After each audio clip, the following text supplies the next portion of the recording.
the American Adversaries. They may be some bad men, but they're great guys. All right, and that's a great guy, too. Of course, that's Mark Merrow, Johnny B. Bad. All right, welcome back to the show, folks. You are listening to the American Adversaries, and it's getting rainy where we're at in Altamont Springs. We can see it out the window here of the Mercury Free Broadcasting Studios, and we are live. We'll be here till 7 o'clock, and the number is 407-774-8255. I'm Christopher Hart, along with Dr. Ken V. Heck.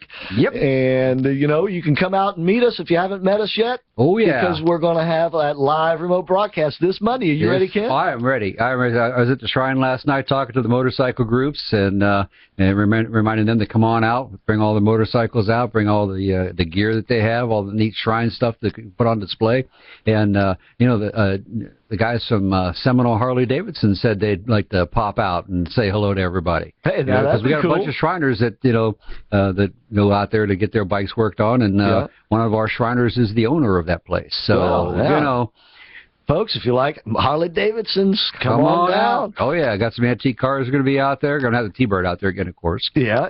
The 66. Clowns are going to be out there, that's what I heard. And Gus was being really nice today, from what I understand. So, yeah. Joe downstairs saw Gus today, so he was out at the Central Florida Zoo. Yeah. Said he was in a nice mood. So hopefully he'll be in a nice mood on Monday, and we can get him to come out. It's going to be a lot of fun, folks. So you are invited. Of course, we'll be doing the live remote broadcast starting at 5. We'll do that 5 to 7. But the party's going to be going on before us. It'll be going on around us. It'll be going on after us. Yep. So, come early, come late. We'll be there. It'll be a lot of fun. We're going to have,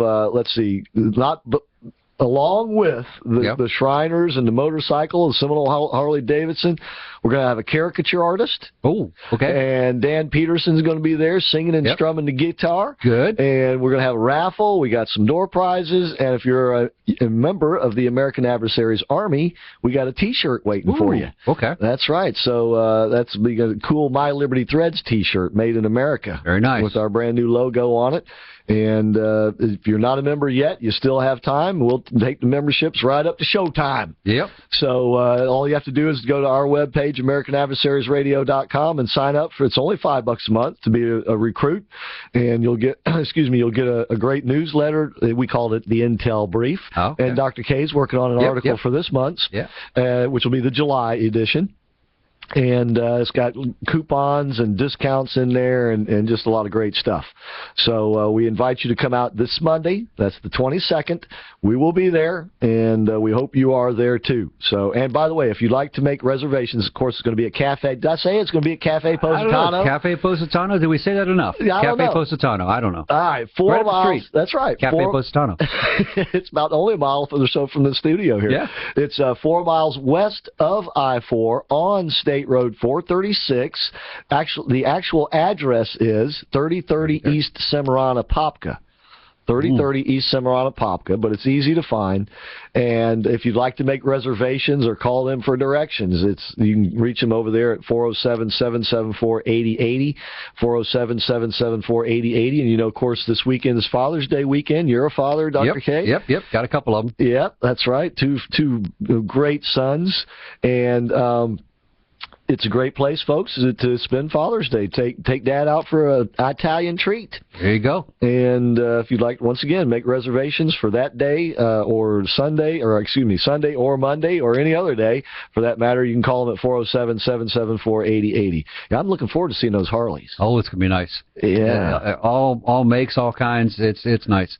Not just the show bikes that we use in parades, but the personal bikes of these guys. I mean, they've got lights all over them. It's amazing how meticulous these guys are with their motorcycles. And I want somebody to finally tell me the difference between, what do they call them? They got like a soft tail, and then soft tail, the fat boys, and panheads. Yeah. I want somebody to say, okay, this is this, and this is the soft tail. All right. So anyway, that's Monday. Certainly, we'll hope to see you over there. And there's going to be, as I said, there's going to be a lot of fans who are going to be there as well, and also the great guys at the I'm sorry. I want to get it right here. The Wounded Officers Initiative. Okay. They're going to be there as well. Excellent. Yeah, so it's going to be a great day, and we certainly hope you folks will come out and join us. And no cover charge. Yep. All right, so you can just come by and talk for a while if you want. And by the way, we'll still be taking phone calls that day. Yep. But if you're there and you have something to say, we'll put you on a microphone. Oh, yeah. Yeah. So slide you right into that table. You better believe it. Okay. So come on out Monday. All right. This kid in South Carolina, evidently in January, he was pulled over by a cop or was confronted by a police officer who found some strips, little orange strips in his car. Yep. And the kid told him that it was Suboxone. Suboxone. Can you tell us what that is? I can. If you'd like me to. It's a drug that's used to help people get off of their opiate addiction. Opiate addiction. Opiate addiction. Yeah. Now, would somebody take this in lieu of, say, an opiate? Not in lieu of an opiate. It's not like a morphine or anything like that. It's more of a preventative that if you do take it, you're not going to get any kind of bang for your buck. It's sort of like antabuse so in other words, the kid wouldn't be taking this to get high, to get some sort of high. No, it wouldn't be taken to get high. It's like Narcan. It busts the high. So it nullifies the ability for your brain to absorb the neurotransmitters to give you the high. So blocks the receptor sites. So this was probably prescribed to him because he was already addicted to other drugs. Yeah, it has to be prescribed under doctor's care. And but the reports of extreme violence that go along with this drug, are they numerous? If you look at the sheet, when you get the little sheet in your medication bottle, it gives you the side effects. Right. And you think about the side effects you'd get if you were going through withdrawal from an opiate. Think about all those things you've heard about and know about. And you looked at the side effects for this medication, they're pretty much a parallel. They really are. It's 6 of one, half dozen of the other. It's a very nasty medication if you have any one of these side effects, and there's a plethora of them.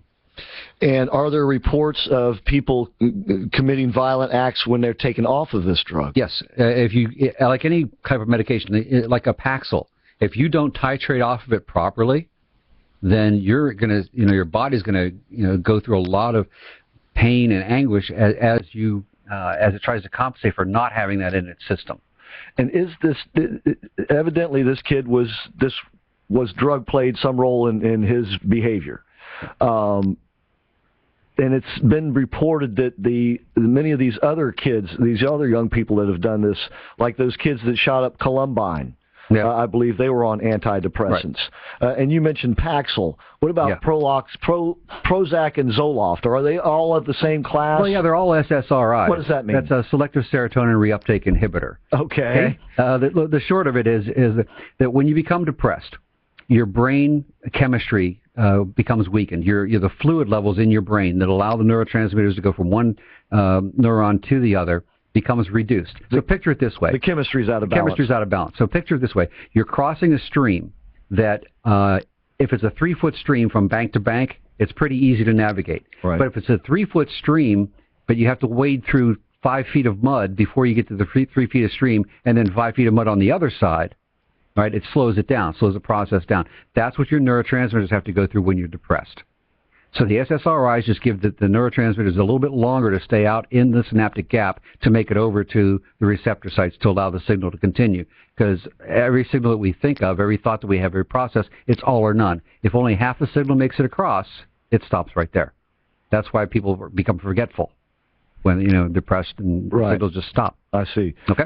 And Reader's Digest version there. Oh, okay. But these drugs can, if misused or used perhaps improperly, can cause weird side effects that oftentimes result in violence. Correct. And is there anything that the doctor who's first of all, what kind of doctor would be prescribing these? Would your average physician be able to prescribe these, or would it have to be a psychiatrist? Or physicians with prescription authority can prescribe anything. Okay. But specifically, you would want to have this to be either a pain management doctor or someone who is doing drug rehab therapy to monitor this and to actually control the amount that they're giving out to the individual. So do you think that perhaps if Suboxone was involved in some way, the treatment of this kid, that could have played a major role in what happened? Man, that's so hard to say without knowing the case, without saying, okay, how long has he been on it? How long was he off? I mean, doses did he miss? Did he overuse? That's so subjective.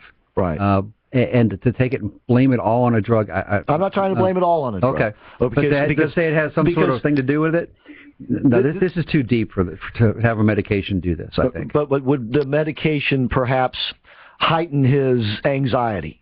Let's put it that way. Well, no, because the medication was there as a buffer. But I'm saying if the medication was taken away or something like that. If he didn't have the medication, didn't titrate off of it properly, sure, there is that possibility that it could be the straw that broke the camel's back. Right. That's what I'm saying. The pathology is already there. It's already deep seated. It's already deep rooted.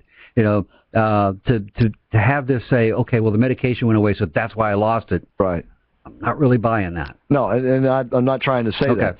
But what I am trying to say, I guess, is that if the kid were being treated with this, that there were much deeper problems. There was a much bigger problem going on here, and it's not guns, and it's not race, even though he was expressing racial things. That's just a sort of a cover-up, is it not? Correct. Yeah, it can be. And you look at all the information that they've dug up over the last 2 days, the immense amount of information they've come up with on this individual. They said he has no friends. He's a loner. He's always had this hate speech going. Where did you get this stuff from? And who didn't notice it before? Well, that was another point I was going to get to, is with all this going on around him, this drug and everything, you would think that he would be getting special attention. Yeah. But evidently he wasn't. Yeah. And somebody, as you said, was teaching him this nonsense. And but then you combine that with what he's watching on television, what he's obviously got no foundation for. He does not have God in his life, let's put it that way. Yep. So he had no moral guidance really to go by. Right. So he's kind of left out there to hang out and dry, and this is what happens. Because there's no support. It just... But to go unnoticed is the biggest problem I have with it. Somebody out there, I mean, now everybody's noticing it. Right. Everybody's saying, oh, yeah, this was it. Well, where were you earlier? Right. The parents are saying what they're saying, and you sit there and go, but it's your kid. You should have known that. Other than the parents, though, what can someone else do? Not a lot. There's really not, other than, saying, hey, maybe you need to go get some help if they were friends of his. Or to notice that, wow, this guy's a little bit more different than he was yesterday. Maybe we should notify somebody. All right. Okay. We're going to have to take a break. I've let the clock run out on